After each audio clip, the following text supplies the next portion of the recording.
8h50, mon invité ce matin sur Radio Classique, Pierre Ferracci, expert des relations sociales. Bonjour. Bonjour. Vous dirigez le groupe Alpha qui conseille depuis 30 ans les comités d'entreprise. Vous êtes réputé proche des syndicats et vous avez suivi de près évidemment ces négociations sur la formation professionnelle.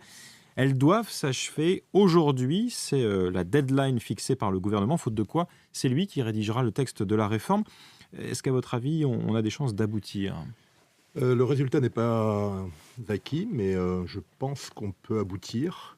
Il y a deux obstacles essentiels. D'abord, les divergences patronales, qui sont réelles entre la CGPME et le MEDEF.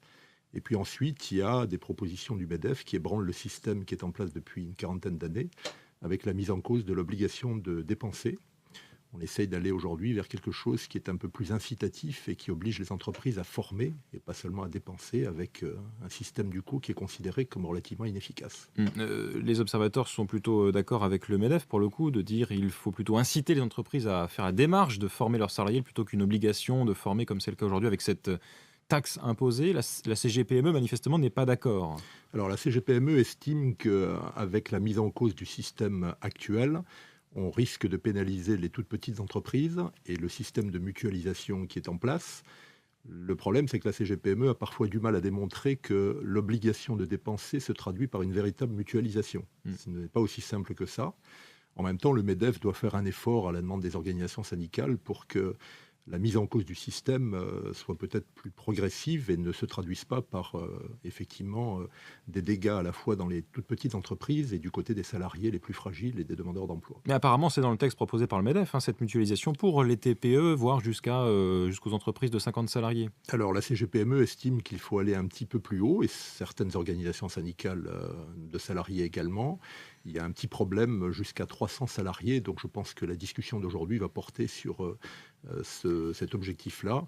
Et il y a quelques chances quand même, au vu des dernières informations que nous avons, que l'on aille vers un accord, mais il n'est pas encore tout à fait acquis. Est-ce que ça n'est pas une histoire de gros sous, cette réforme de la formation professionnelle ? On sait que les 32 milliards qui y sont consacrés chaque année profitent essentiellement aux organisations patronales et syndicales ? Alors, dans les 32 milliards, il y en a la moitié qui sont concernés par la négociation entre les partenaires sociaux. Et sur cette moitié, il y en a à peu près 50% qui passent par les organismes paritaires.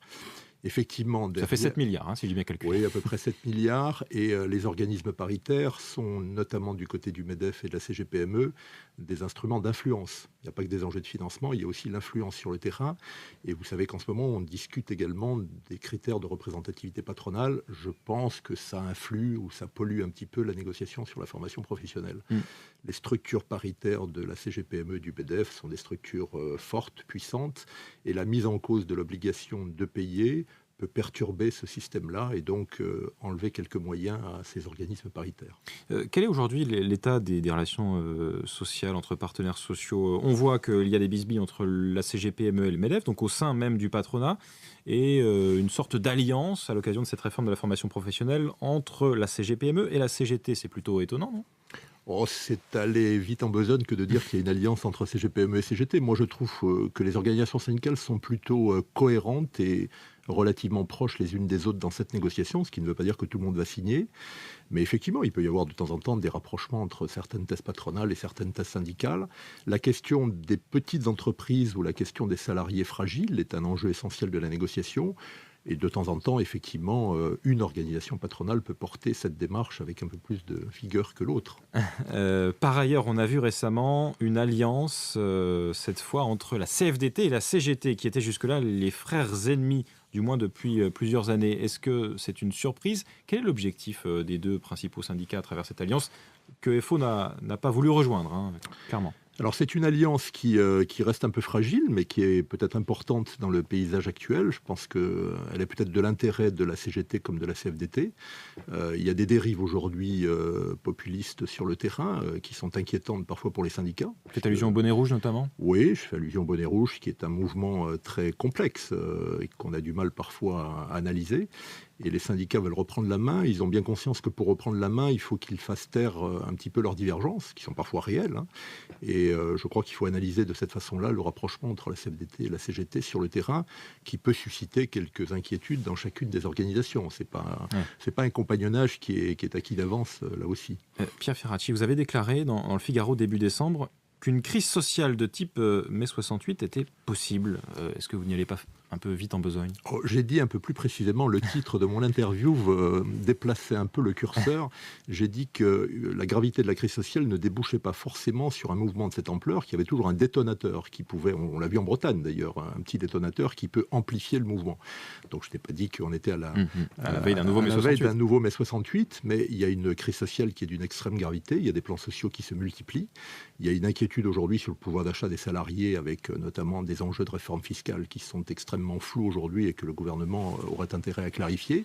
Et à partir de là, effectivement, on est toujours à la merci d'un détonateur qui peut amplifier le mouvement et se traduire par des mouvements désordonnés sur la place publique. Et vous parliez des plans sociaux. Justement, la formation professionnelle, c'est perçu comme un élément essentiel pour adapter notre économie aux profondes mutations qui la traversent. Est-ce qu'on n'est pas en train de passer à côté d'une réforme d'ampleur vraiment utile ?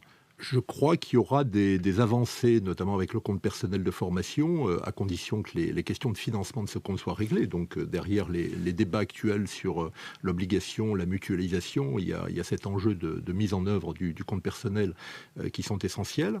Mais je pense qu'il y aura quelques avancées. Si on n'a pas une formation professionnelle d'une grande efficacité, on aura du mal à gérer les transitions. Et on ne va pas empêcher les mutations de l'économie de s'opérer. Donc il faut à tout prix que cette réforme soit une réussite et que dans la journée, on ait un accord satisfaisant, même si on sait qu'on prendra le temps, il y aura encore quelques années devant nous pour arriver à quelque chose de totalement efficace. Réponse dans quelques heures donc pour voir si les partenaires sociaux s'accordent sur une réforme de la formation professionnelle. Merci beaucoup Pierre Ferracci d'avoir été ce matin notre invité, président du groupe Alpha que vous avez cofondé il y a 30 ans, hein, c'est ça je crois ? 30 ans, tout à fait. Vous étiez l'invité de l'économie de Radio Classique ce matin. Avec Wendel. Wendel,